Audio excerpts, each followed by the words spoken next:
So now it's the fifth question.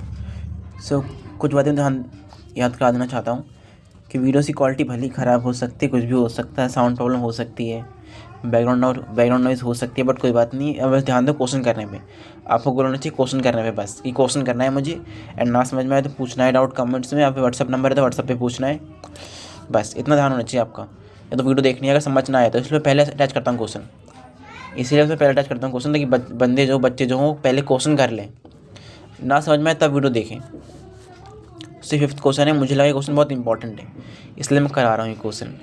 And इसको मैंने पिछले होमवर्क में भी दिया था, तो आपने कर लिया तो आप मैच कर सकते हैं अपना आंसर यहाँ पे। So as usual I will attach its formal answer in the end of the video, at the end of the video, and starting में क्वेश्चन अटैच हो जाएगा। सो ये क्वेश्चन मुझे बहुत इंपॉर्टेंट लगता है, इसलिए मैं करवा रहा हूँ। ये क्वेश्चन इंपॉर्टेंट है बहुत ज़्यादा, तो अभी ध्यान से करना है इस क्वेश्चन को। So it's a fifth question, लिख देता हूँ fifth question. So as usual ये लियोन्टिफ मैट्रिक्स का क्वेश्चन है। मुझे पता क्या चला, बिकॉज यहाँ सेक्टर की बात हो रही थी, डिमांड की बात हो रही थी, आउटपुट की बात हो रही थी, इकोनॉमी की बात हो, जहाँ पे इन सब चीज़ों की बात हो, समझ जाना लियोन्टिफ का क्वेश्चन है।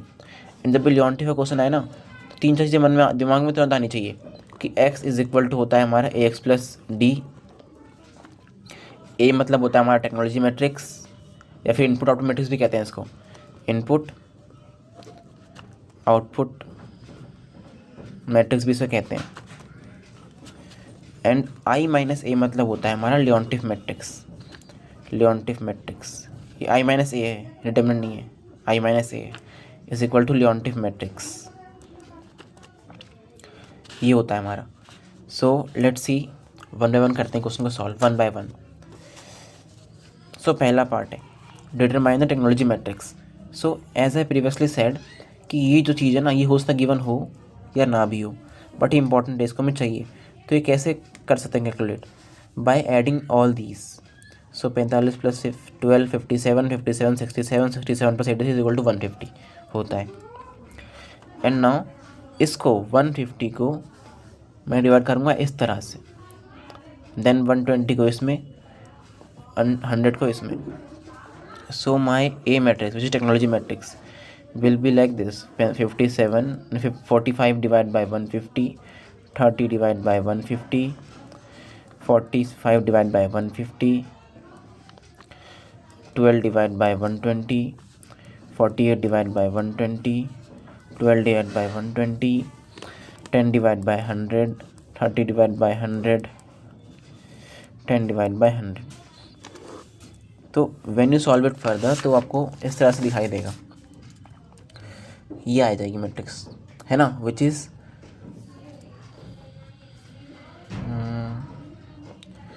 थोड़ी सी एरर हो गई है यहाँ पे, इट्स लियोन्टिफ मैट्रिक्स। हाँ, it's a technology matrix A, T M, technology matrix ये है, ए है हमारी, and it's a Leontief matrix. ये यहाँ पे क्यों लिखी है मैंने? Because next part is to test Simon Hawkins condition for viability of the system. So ये होती है कि जब भी हमारे लियोन्टिफ मैट्रिक्स के फर्स्ट थिंग होती है हमारी डायगोनल एलिमेंट, ये वाले एलिमेंट सारी पॉजिटिव होने चाहिए, फर्स्ट कंडीशन हमारी ये है। एंड देन हम निकालेंगे इस मैट्रिक्स का डिटर्मिनेंट, एंड वो होना चाहिए पॉजिटिव, मतलब पॉजिटिव नहीं, वो होना चाहिए ग्रेटर देन 0 होना चाहिए, वरना दिक्कत हो जाएगी। सो आई होप समझ गए होंगे मैंने कैसे कैलकुलेट की टेक्नोलॉजी मैट्रिक्स को, कैसे निकाला मैंने, तो वो यहाँ पे ऐसे आ गई। Then I calculated Leontief matrix to test the viability of system with the help of Simon Hawkins condition. तो चेक करते हैं। सो यहाँ पे मैंने जल्दबाजी में डिटरमिनेंट निकाल दिया। सो फॉर योर सेक मैंने यहाँ पे अच्छे से करा हुआ थोड़ा सा, कि मैंने इस रो को लिया, इस वाली रो को मैंने लिया निकालने के लिए डिटरमिनेंट। मैंने 1 बाय 1 आराम से एकदम स्टेप बाय स्टेप मल्टीप्लाई किया, स्टेप बाय स्टेप, ताकि मुझसे कोई गलती ना हो, बिकॉज हमें बहुत सारे प्लस माइनस होते हैं। तो यहाँ पे एक्स्ट्रा माइनस इसलिए है ना, बिकॉज हम डिटरमिनेंट में लेते हैं प्लस माइनस प्लस। अच्छा, ये प्लस माइनस प्लस कैसे लिख रहा हूँ मैं इस पर? बिकॉज इसका ऑर्डर है 1 बाय 1, इसका ऑर्डर है 1 2, इसका ऑर्डर है 1 3, तो इसको मैंने ऐड किया तो इवन आता है, 1 1 2 हो जाता है, एंड 1 2 3 हो जाता है, इसलिए ऑड है, तो हम इसलिए माइनस लगा, एंड 1 3 इवन हो गया, तो इसलिए पॉजिटिव लग गया यहाँ पे। ऐसे ही इन सब में negative positive negative positive, and बीच वाला होता है हमारा पॉजिटिव, ऐसे। ठीक, आप समझ गए होंगे आप मैंने कैसे यहाँ पे माइनस क्यों लिखा है extra. Then I solve it carefully with the help of calculator. Calculator से किया मैंने, ठीक है, पूरा कोई दिमाग नहीं लगाया मैंने खुद से।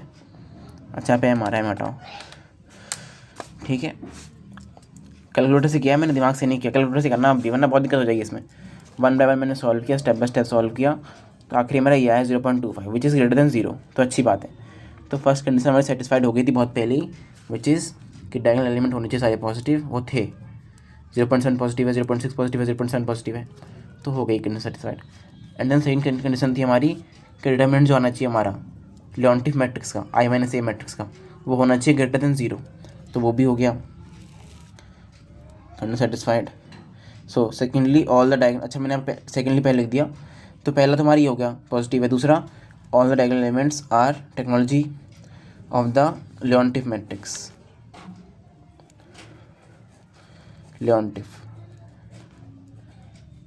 लियोनटिफ matrix are positive, hence the system is viable. Next देखते हैं हमें क्या करना है। Next it's asking for if the domestic demand, मतलब डी दिया हुआ, डी है, is 90 40 30 units respectively, what's would be the gross output, मतलब एक्स निकालने को कह रहे हैं of each sector in order to meet demand. Simple है, हमको इसने डी दे ही दिया, विच इज़ 90 40 30। एक्स तो हमको पता है निकालना है, ये पता ही है हमको। सिंपल, अगर x is equal to X plus D होता है तो इसको उधर भेजते हैं, तो हो गया x minus A X is equal to D, X common ले लेते हैं, तो हो गया x into I minus A is equal to D. Then इसको उधर भेज देते हैं, तो हो गया आई माइनस ए का इन्वर्स इंटू डी। तो इसमें पुट कर देंगे, बस हो जाएगा हमारा काम। तो इसके लिए हम निकालना होगा आई माइनस ए का इन्वर्स। देखते हैं कैसे निकाला। वी नो, मतलब मैंने पहले वी नो लिख दिया, बट यू कैन से कि x is equal to A X plus D होता है, वी नो में ये लिख सकते हो। एंड देन लिख सकते हो रीअरेंजेस टू दिस, ये भी ठीक है वैसे, वी नो में लिख दो तो कोई दिक्कत नहीं। आई माइनस ए हमने निकाल लिया था, डी हमको गिवन ही है, ऐसे निकालते हैं इन्वर्स डिटर्मिनेंट एडजॉइंट ए का, adjoint of I minus A, adjoint of I minus A, तो ये होता है हमारा। देखो मैंने इसको ट्रांसपोज पहले से कर दिया है, नॉर्मल ऑर्डर होता है 1 1 1 2 1 3, बट देखो मैंने ट्रांसपोज पहले से कर दिया, मैंने यहाँ पे ऐसे लिखा हुआ है 1 1 1 2 1 3, ट्रांसपोज ऑफ कोफैक्टर मैट्रिक्स मैंने पहले से कर दिया। एंड देन मैंने बहुत केयरफुली आराम से मैंने निकाला, स्टेप बाय स्टेप मैंने निकाला, स्टेप बाय स्टेप कोफैक्टर, क्योंकि उसमें बहुत सारी गलतियाँ होती है बच्चों से। आराम से मैंने कोफैक्टर निकाला। बच्चे कह रहे थे भाई आपने पिछली वीडियो में कहा कि वीडियो देख लेना, आप कौन सी वीडियो देखें फिर हम, तो मैं एक वीडियो अटैच कर दूँगा, वीडियो देख लेना आप, उससे आपको वो देखने के बाद आपको समझ में आ जाए कैसे निकालते हैं कोफैक्टर एंड कैसे निकालते हैं माइनर फैक्टर, डिटरमिनेंट कैसे निकालते हैं, सब समझ में आ जाएगा आपको। एक वीडियो में अटैच कर दूँगा, वो देख लेना आप, तभी सीख जाओ कैसे निकालना है cofactor. So step by step आराम से निकालना कोफैक्टर, देन उसको पुट कर देना, तो हमारा आ गया आई माइनस ए का इन्वर्स। डिटरमिनेंट पहले निकाल चुके थे हम, इन्वर्स आ गया, एक्स निकाल लेंगे which is this I minus A का इन्वर्स इंटू डी, तो मल्टीप्लाई करूँगा, तो आई होप को मैट्रिक्स मल्टीप्लिकेशन आता होगा, कैसे मल्टीप्लाई करते हैं मैट्रिक्स को, क्योंकि इसका ऑर्डर 3 × 3 था, इसका ऑर्डर था 3 × 1, तो रिजल्टिंग मैट्रिक्स आएगी 3 × 1 के ऑर्डर में, विच इज़ दिस। तो आगे सॉल्व करके ये 168.8 15.145.6 128, hence the gross output of 3 sectors is respectively लिख सकते हैं। चाहो तो इसे एक्स वाई जेड इक्वल लिख के भी कर सकते हो, कैसे भी कर सकते हो। अच्छा एक बात ध्यान रखना कि यहाँ पे देखो पहले से एक्स वाई जेड दिया हुआ है और मैंने इसको यहाँ पे एक्स लिख दिया, तो ताकि कन्फ्यूज़न ना हो जाए कि यहाँ पे भी एक्स है यहाँ पे भी एक्स है, तो यहाँ पे एक्स डैश कर सकते हो, या तो उसे छोटा एक्स कर सकते हो, बिकॉज ये बड़ा एक्स है ना, मेरे ख्याल से छोटा एक्स कर सकते हो। सो इन माई रिकमेंडेशन यहाँ पे कर देना एक्स डैश कर देना, एक्स डैश कर देना सब जगह, जहाँ पे भी एक्स लिखा है ना वहाँ पे एक्स डैश कर देना, ताकि कन्फ्यूज़न ना हो जाए इस वाले एक्स में एंड ये जो एक्स है इसमें, जो फॉर्मूला में एक्स है, तो एक्स डैश कर देना। मैं तो कर दूंगा एक्स डैश, और आपको भी सजेस्ट करता हूँ कर देना आप एक्स डैश। वैसे आई डोंट थिंक तो मार्क्स कटेंगे, बट हाँ कट भी सकते हैं, चांसेस 50-50 है कि मार्क्स कट भी जाएंगे आपके, इसलिए एक्स डैश कर देना ताकि कन्फ्यूज़न ना हो इस वाले एक्स में एंड फॉर्मूला वाले एक्स में। एंड देन नेक्स्ट चीज़ ही इज़ आस्किंग, ही और सी भी कह सकते हैं, if the total labour available is 180 hours, is the solution feasible. तो मैंने क्या बताया था कि फिजिबिलिटी चेक करने के लिए ना जितना अवेलेबल है उस तो रहने दो, अवेलेबल तो है उस रहने दो, हम खुद से पहले निकाल लें कितना हमको नीड है, एंड जितना हमारी नीड आती है ना, अगर वो अवेलेबल से कम है तो बराबर तो ठीक है, अगर ज़्यादा आ गई तो मतलब फिजिबल नहीं सोल्यूशन, सीरियस बात। तो निकालते कितनी नीड है हमको। सो नीड कैसे निकाल सकते हैं, कितना हमारा प्रोड्यूस था, ये हमारा प्रोड्यूस है, एंड हमें ये हमारी प्रोड्यूस है, ये जो दी हुई है, एंड अरे क्वेश्चन ही उड़ गया, just wait a little, question खोज रहा हूँ, थोड़ा टाइम लग जाएगा क्वेश्चन खोजने में। सो क्वेश्चन मिल गया है ना। तो देखो एक बनाने में लगते हैं हमको x के 75/150, मैंने कहा था ना पर डिवाइड होगा 150 से, एन ई पर डिवाइड होगा 120 से, एन ई पर डिवाइड होगा 100 से, तो एक बनाने में लगता है हमको 75/150, y के लिए 48/120, z के लिए 20/100 लगता है, एक बनाने में लगता है, एक बनाने में सिंगल पीस बनाने में, एंड हमको बनाने इतने पीस है ना। तो अब मैं क्या करूँ टोटल निकालने के लिए, टोटल निकालने के लिए कितना हमें नीड है, एक बनाने में हमको लगता है 75/150 आर एक्स के लिए, तो हमें इतने बनाने हैं, तो हमें कितने आर लगेंगे, नीड निकालने पहले नीड, तो मल्टीप्लाई कर दूँगा, सिंपल सी बात है। सो मल्टीप्लाई करूँगा इससे। अब क्योंकि मैट्रिक्स में अपने हिसाब से ले रहा हूँ तो मैं कुछ भी ले सकता हूँ, बट मैं वही लूँगा जिस ऑर्डर से मल्टीप्लाई हो जाए और मेरा सिंगल डिजिट में आंसर है, बिकॉज देखो सिंगल डिजिट में कंपेयर करना है ना मुझको, टोटल दिया है, टोटल इन तीनों को प्लस करके दिया हुआ है, तो सिंगल डिजिट का आंसर ही होगा ना। तो मैं ऐसे मैट्रिक्स इस फॉर्मेट में लूँगा कि सिंगल डिजिट का आंसर आए। तो मैंने इसका रेशियो यहाँ पे लिया है 1:2 का, एंड इसका लिया 2 लाइक 1:3 का, एंड इसका लिया मैंने 3:1 का। देखो मल्टीप्लाई हो सकता है आराम से, एंड रिजल्टिंग आएगा हमारा 1/1 में, है ना, जो कि अच्छी बात है। तो मैंने मल्टीप्लाई किया इतना, तो ये तो हमारे एक मिनट में लगता है, इतने बनाने हैं, तो मल्टीप्लाई कर दूँगा टोटल आ जाएगा। अब मैट्रिक्स में लेना, चला के मत करना कि अलग से भाई मल्टीप्लाई कर देता हूँ और लिख दूँगा ऐड करके, नहीं मैट्रिक्स में लेना, वरना मार्क्स कट जाएगा, आधा मार्क्स कट जाएगा। तो मैट्रिक्स में मैं लिया, और देखो उसको मैंने मैट्रिक्स में ही लिखा है, देखो ब्रैकेट में बंद है, सिंगल मत लिख देना, मैट्रिक्स में लिखना, वरना आधा मार्क्स कट जाएगा फिर से। तो ये आ गया मेरा 169.84 आवर्स लग जाएंगे। So since available labour is 180 hours exceeds the total labour requirement, hence the solution is feasible. अपने साथ कुछ भी लिख सकते हो, तो ये आर्ट्स में है, ठीक है, आर्ट्स में, एंड देन ये तो हो गया फिजिबल तो है, बिकॉज इतने हमको चाहिए, इतना हमारे पास है, मतलब कम ही है ना, मतलब हो जाएगा हमारा काम, तो फिजिबल है solution. Then value added of each sector, तो पिछले क्वेश्चन में निकाला टोटल वैल्यू एडेड, है ना, पिछले क्वेश्चन में निकाला था टोटल वैल्यू एडेड, पिछले क्वेश्चन निकाला था, अब निकालना में इस सेक्टर का, मतलब एक्स का अलग, वाई का अलग, जेड का अलग। तो हम क्या करेंगे,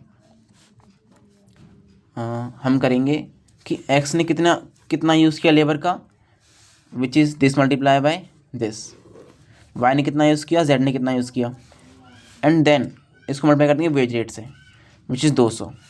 हाँ इसमें थोड़ा सा अच्छी बात है कि भाई वेज रेट इसको इस पॉइंट में दिया, इस पॉइंट में नहीं दिया, तो थोड़ी गलती हो सकती है, आपको टेंशन लेना नहीं है, 200 लेके चल लेना, वहाँ 2 से मांग के चलना, क्योंकि तो पहले तो कहीं गिवन नहीं वेज रेट, तो हम 2 से मान के चलेंगे कि इस पॉइंट के लिए 200 ही हुआ वेज रेट हमारा।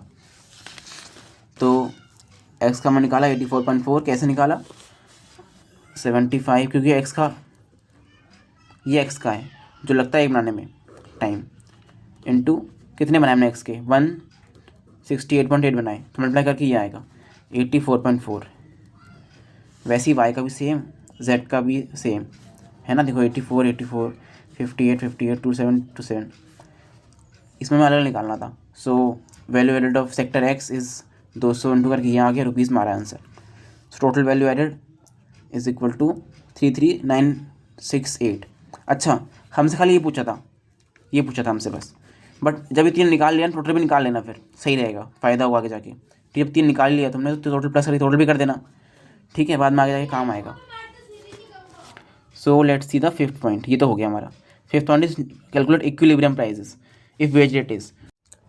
सो मैंने क्या बताया था, जब भी क्वेश्चन आए इक्विलिब्रियम प्राइजेस का तो याद रखना जो बुक में फॉर्मूला गिवन है ना, जो बुक में गिवन है फॉर्मूला, बुक में जो फॉर्मूला गिवन है वो ये है, आई माइनस ए के इन्वर्स का ट्रांसपोज इनटू वी।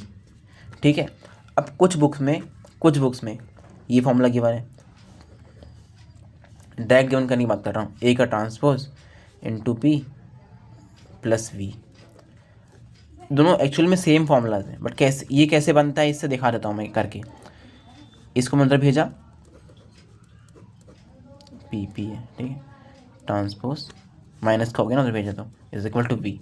मैं पी कॉमन ले लेता हूँ तो आ गया हमारा आई माइनस ए का ट्रांसपोज, अच्छा कॉमन लिया ना मैंने, तो इज इक्वल टू वी। ठीक है, अब ना आई माइनस ए का ट्रांसपोज हो या फिर टोटल का ट्रांसपोज हो, आई माइनस ए होल ट्रांसपोज हो, दोनों एक ही बात होती है। ठीक है, दोनों एक ही चीज़ है। तो मैं इसको ये लिख सकता हूँ ना, इसको मैं ये लिख सकता हूँ, ये लिख सकता हूँ मैं इसको, तो मैं लिख दिया आई माइनस ए होल का transpose is equal to V. अब ना चाहे मैं ए के ट्रांसपोज का इन्वर्स कर दूँ या फिर ए इन्वर्स का ट्रांसपोज कर दूँ, दोनों एक ही बात होती है। ठीक है, तो जब मैं इसको इधर भेजूँगा मल्टीप्लाई करके, तो ये हो गया हमारा आई माइनस ए का ट्रांसपोज का इन्वर्स इनटू वी हो गया। अब भी दोनों सेम बात है, ट्रांसपोज का इन्वर्स करो फिर इन्वर्स ट्रांसपोज कर दो, तो मैंने इसको अंदर लिया, इसको बाहर कर दिया, आई माइनस ए का इन्वर्स का होल ट्रांसपोज इनटू वी। अब मैंने ऐसा क्यों किया, बिकॉज आई माइनस ए पहले से था हमारे पास, हमेशा होता है हमारे पास आई माइनस ए पहले से, मोस्टली 95% केस में बस होगा, हम निकाल चुके होंगे क्रॉस आउटपुट के लिए, वैसे ट्रांसपोज ही करना पड़ेगा हमको। वी होता है हमारा जितने सेक्टर हो, भी 3 सेक्टर है तो L1 W1 L2 W2 L3 W3। L1 means एक बनाने में हर ई सेक्टर का, सेक्टर 1 का विच इज़ एक्स कितना लगता है टाइम, विच इज़ 75/150। एंड कितना कॉस्ट है, विच इज़ कितना वेज रेट है, विच इज़ 200। एंड वैसे इसका हो गया, इसे याद नहीं आ रहा बट आई गेस 48 कुछ था, वो देखते हैं कैसे करा था, मतलब कितना लगा एक बनाने में टाइम, कितना था वेज रेट, ये होता है हमारा V. So let's see formula देख लिया कैसे निकला। तो मैंने सिंपल यहाँ पे लिख दिया वी नो, लाइक पी का फॉर्मूला डायरेक्ट लिख दिया मैंने यहाँ पे, वी नो कर सकते हैं, we know because direct book में ही बन था नहीं फॉर्मूला, इसमें डायरेक्ट यहाँ पे लिख दिया। अब तो यहाँ मैंने इन्वर्स का ट्रांसपोज करा हुआ है ना, तो इन्वर्स हम निकाल चुके थे पहले ही, बस ट्रांसपोज कर देना उसका, दिखा दूँ क्या, देखो इन्वर्स निकाल लिया था ना पहले हमने, बस का ट्रांसपोज ही करना है, बस 0.8 यहाँ आ जाएगा, 0.7 यहाँ आ जाएगा एंड जस्ट ट्रांसपोज हो जाएगा। देखो ट्रांसपोज जस्ट ट्रांसपोज ही मैंने किया उसका, एंड वी मैंने निकाल लिया। अच्छा 0.75/150 करोगे तो ये आएगा 0.5 आएगा, 0.4 0.2 जो कि आया, इनको डिवाइड करके 48/120 करोगे तो आएगा हमारा 0.4 एंड 20/100 करोगे तो आएगा 0.2 एंड वेजेट सबका सेम ही है 200 तो वी भी आ गया हमारा।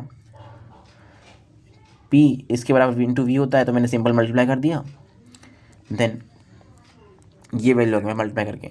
अब मल्टीप्लाई करना आप सीख लेना, ठीक है, मल्टीप्लाई करना क्या सिखाऊँ यार, बता देना, कमेंट्स कर देना, अगर सिखाना हो मल्टीप्लाई करना भी तो भी सिखा दूँगा। 250.4 एंड देन 195.2 120.8, तो then you can simple write therefore ये are equilibrium prices per unit of X Y Z respectively. So बस हमें ये फॉर्मूला याद रखना है, P is equal to I minus A के इन्वर्स का ट्रांसपोज इनटू वी तो हम देख लिया वी ये होता है, जस्ट हमें याद रखना है। एंड अगर same to same denoting variables हो, जैसे यहाँ पे एक्स था हमारे पास, तो हम डैश लगा देंगे ताकि कन्फ्यूजन ना हो, एक्स डैश कर देंगे। आप समझ गए होंगे ये question. Thank you for watching, will meet in the next video. And कोई भी डाउट तो कमेंट करते ना फ्रीली, कोई दिक्कत नहीं है।